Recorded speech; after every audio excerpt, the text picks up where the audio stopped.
Today we are out here taking a look at the 2016 Honda Accord. Now this particular model is the EXL. 2016 is not a complete redesign for the Accord. This is instead a refresh. So we get a reworked front end, new infotainment options, etc. The biggest change for the 2016 model year is that the hybrid model looks like it's taking a year off. We should see it back as a 2017 model year vehicle, and we're told that the plug-in model may not actually return at all. It may be that Honda will actually bring out a completely separate plug-in hybrid model that is not labeled as an Accord. 2016 brings a new look up front. We get these LED fog lamps down here in our model. We have this bold chrome bar that goes all the way across from one headlamp module all the way to the other. We have a large Honda logo in the center, and new for this year, you can get radar cruise control in more models than just that top-end one that we saw last year. I have to say that I was initially a little bit concerned about this grille design. It didn't really strike me as terribly attractive in photos, but in person I think it actually works an awful lot better than in those initial press photos that I saw. I'm not quite sure if it's the angle that they were shot at, but let me know what you think down there in the comments section down below. In terms of overall length, the Accord is one of the longer entries in this segment.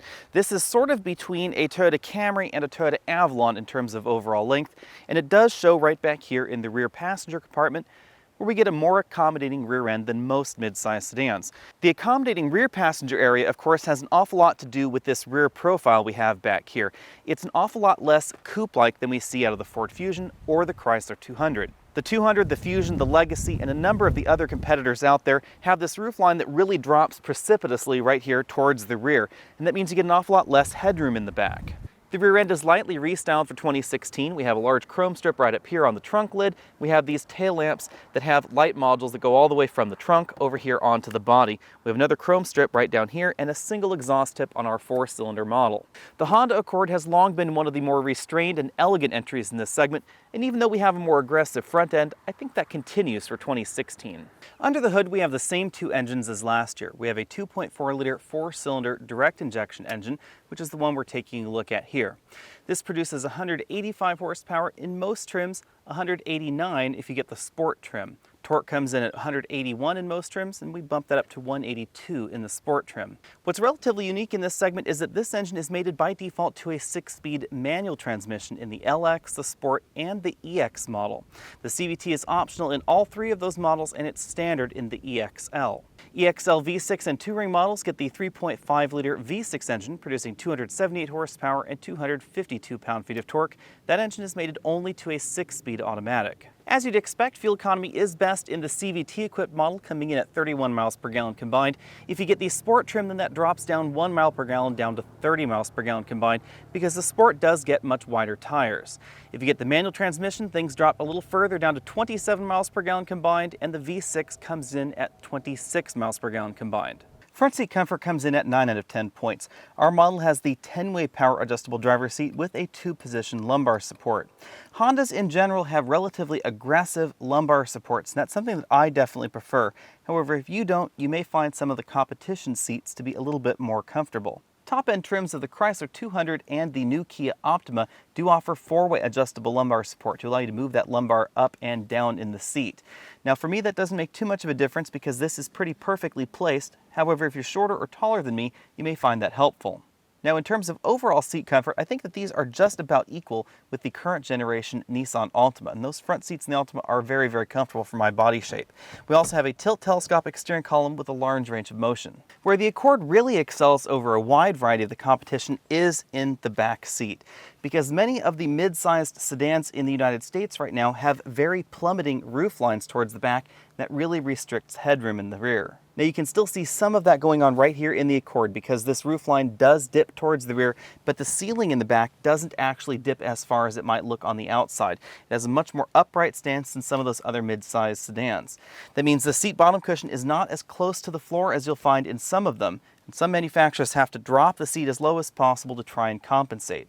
That means that I have more usable legroom right here in the back. I have about 4 or 5 inches between me and this front seat adjusted for me at 6 feet tall. Now it's important to keep in mind that some of those sedans in this category where they slam the seat bottom cushions all the way down to the floor, you actually have less usable legroom in the back. I also have about half an inch of headroom sitting very upright in this back seat. Now my hair does brush the ceiling just slightly, but it's an awful lot better than something like a Ford Fusion or a Chrysler 200 or even that Subaru Legacy. Those rear seats are quite cramped in terms of headroom. Now, if I move over to the middle seat, we actually have about the same amount of headroom here. Now, my head does touch the ceiling when sitting upright, but it's not as bad as it could be. Not as bad as some of those other sedans out there. This middle seat is a little bit higher off the floor than these outboard seat cushions, and it is a little bit further forward as well. That's why my head does touch the ceiling. Keep in mind that our model does have the optional moonroof as well. Rear seat passengers do get a softly padded center armrest with 2 fixed cup holders, but I will say that one thing I dislike about this rear cabin is that you cannot fold down the rear seats from inside the vehicle. You can only do that from the trunk. This midsize sedan category is known for having very spacious trunks, and that is true for the Honda Accord as well. Now, one area where a select number of the competitors excel over this is the ability to put a 24-inch roller bag in this position and still be able to close the trunk lid. You can't do that in the Accord. However, you can do that in certain Nissan products. And that means that even though the Nissan Altima's trunk is not really that much larger than the Honda Accord's, it actually means you can fit more bags in the back. That said, the Accord had no problem fitting 5 people's worth of luggage for a weekend away. Now, as I said, the pulls in order to recline the rear seat back and fold them forward are right back here in the trunk. I would like some duplicate handles on the inside, but that still makes it easy to push cargo right on into the inside of the vehicle. Even though we have a lot of cargo room going on in here, there is still room for a donut spare tire in the spare tire well. You'll notice this foam divider right here, and that's to actually give you a spacer between the bottom of this load floor right here and the spare itself. That's because this well looks like it's deep enough to actually put a full-size spare tire in if you wanted to. Now, when it comes to my exclusive trunk comfort index, this is going to get 8 out of 10 points. There are 2 reasons for that. First off, we can't put those bags vertically right back here. And the second thing is we don't have any helper handles to help you close the trunk lid. That does leave you to either paw on the inside in this fabric that's coating the inside or paw on the painted surface and possibly scratch it. Overall, not too much has changed on the inside of the 2016 Honda Accord, so we still get 2-way adjustable headrests and height adjustable seat belts for both the driver and the front passenger. Our model has the optional leather interior, and the center section of the seat bottom and seat back cushions do feature perforated leather for slightly better ventilation. Now, keep in mind that our model does have heated seats, but it does not have ventilated seats, so these are just for passive ventilation. The doors are a combination of hard and soft touch plastics. This large gray section of the door is all a hard touch plastic. We do have a soft touch armrest. This gray section right here is a stitched pleather piece. Then we have a soft touch injection molded plastic surrounding that door handle. Again, the style has not changed too much from the 2015 model year vehicle, so we still have this section of fake wood trim running across the dash. It actually is relatively believable as far as imitation wood trim goes. We still have that tweeter right there in the door, soft touch injection molded dashboard, hard plastics below that, and a very large bin-style glove compartment. Perhaps the biggest change for 2016 is in the infotainment, and that'll be right here in the center of the dashboard. We have this 2-screen layout, and ours has the optional lower touchscreen, which does now support Android Auto and Apple CarPlay. We have Apple CarPlay showing right here, as you can see. Now, this upper screen is basically limited in our model to just infotainment information right there on that screen. We have this 3-position screen, which gives us infotainment on the bottom, navigation if your car is equipped, and then our current drive trip computer information over there. And then we can cycle on over to our info screen right there, which just gives us the clock and the date. What shows on this upper screen does depend on the model that you get, because if you get the model with the navigation system, then you'll see navigation up there. Now, this main screen right down here, again, now supports Apple CarPlay and Android Auto, and that's exactly what you're seeing here. If you want to know more about Apple CarPlay and Android Auto, there is a separate video on my channel about that. If you want to know more specifically about this particular infotainment system, then go ahead and click that banner at the bottom of your screen and you'll be taken on over to our dedicated infotainment review. We have a single slot optical display right here and 2 large vents on either side of this touchscreen. Below the infotainment screen, we have our start-stop button, dual zone climate control, and then we have a storage bin right under here, which does have a single USB input, and you can actually fit an iPhone 6 right there inside. Below that, we have another storage cubby that is not lidded, and we have a 12-volt power outlet there inside. This is relatively deep as it does go completely under that other storage compartment. The controls for the heated seats are on either side of this very traditional console shifter. Go all the way down for drive, sport, 1 notch below that, and then low 1 notch below that. Now, since this is a continuously variable transmission, you can think of drive, sport, and low as normal, low, and lower. Honda continues to use a very traditional handbrake, and we have two very large cup holders, as you'd expect in a vehicle sold in the United States. Behind that, we have a softly padded center armrest that has this interesting cutout design right there that's to make the armrest a little bit longer for the driver and then still give room for these cup holders. And then inside this center console, you will find a 12-volt power outlet right there. A nice touch in this generation of the Accord is that we also have an additional USB port on the inside of the center console. On the driver's side, we have this 4-dial instrument cluster built around 3 different circles. Tachometer right over here on the left, our fuel and temperature gauge over here on the right, with a very large central speedometer. Now you notice we have this white band that almost goes completely around the speedometer. That is our eco gauge. It does turn green if you're driving economically, and then it goes to white if you're not.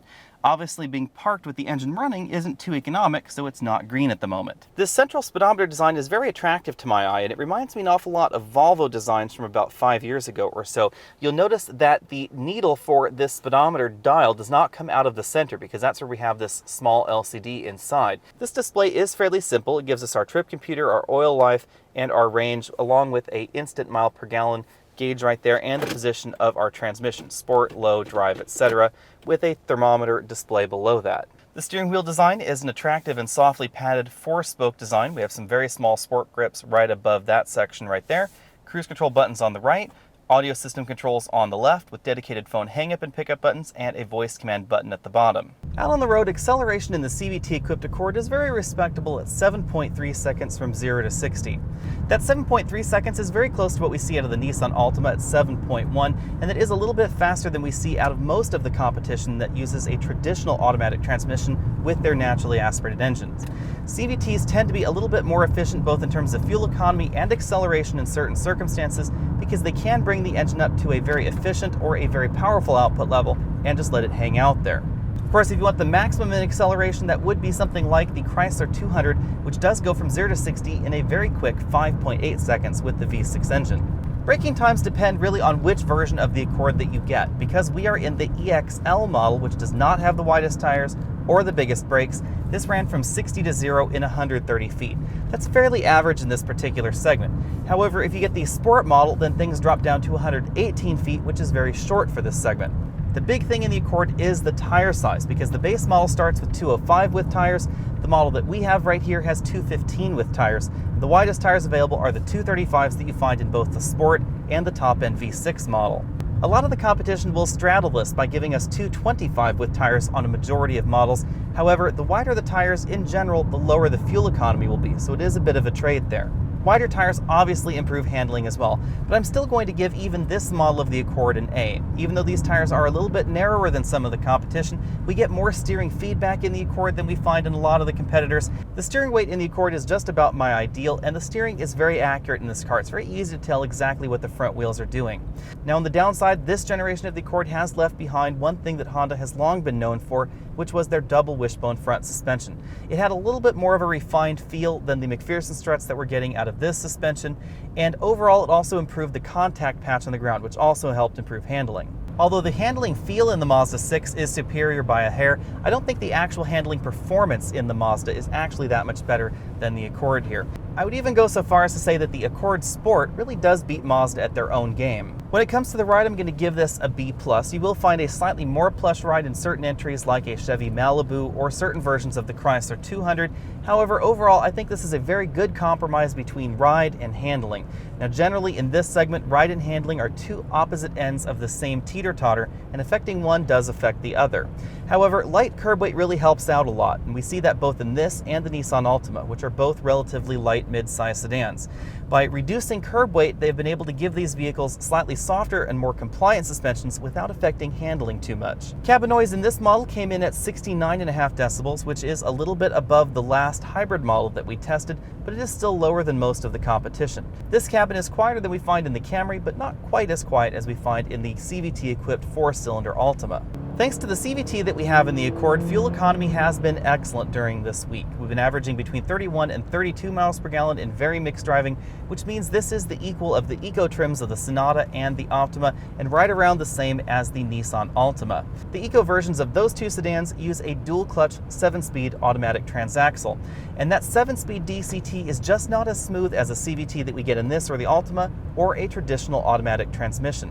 The difference is mainly noticeable in low-speed crawl or in stop-and-go traffic where it just doesn't have that refined feel. If you want better fuel economy in this segment, you will have to get either a hybrid or a turbo diesel. We all know that Volkswagen turbo diesel has been having a few publicity problems lately. Well, talking about transmissions, there is a big difference between this and the Nissan Altima transmission, and it's all how we deal with acceleration. So right now we're just cruising along in this roadway. If I want the maximum acceleration, I'd floor the car. The Altima would take a lot of time to go from its high ratio that we're on right now with that low RPMs over there to a lower ratio, give us higher RPMs and more acceleration. This, when we floor it, it feels more like a traditional automatic shift. The engine speed rises very rapidly, it feels more like a traditional shift, and then we get the engine hanging out there at that high RPM. Also different is that when we're done with this acceleration up here at these high RPMs and we let off the gas pedal, we don't get that rubber bandy feel that we get in the Altima, and that is when that vehicle feels like it's still accelerating a little bit after you let off the gas. It's not going on in the Honda CVT. Honda's typically simple pricing gets a little bit more complicated for 2016 because we now have a few more options. The big thing, of course, is the HondaSensing system, which gives us collision mitigating braking, lane keeping assist, active cruise control, lane departure warning, collision warning, and road departure mitigation. All those are bundled together in one package now called HondaSensing.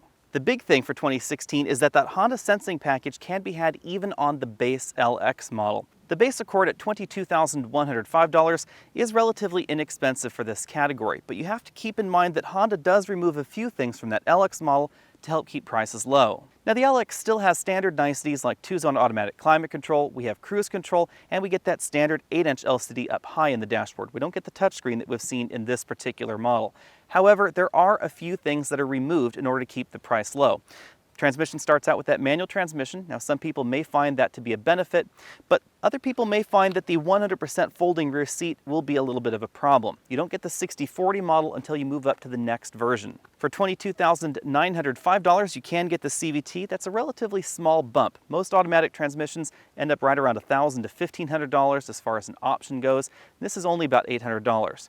For $1,000 on top of that CVT model, you can add the HondaSensing system, which we just talked about. The Sport model is $24,165. The biggest thing that we get in that Sport model are wider tires and improved brakes.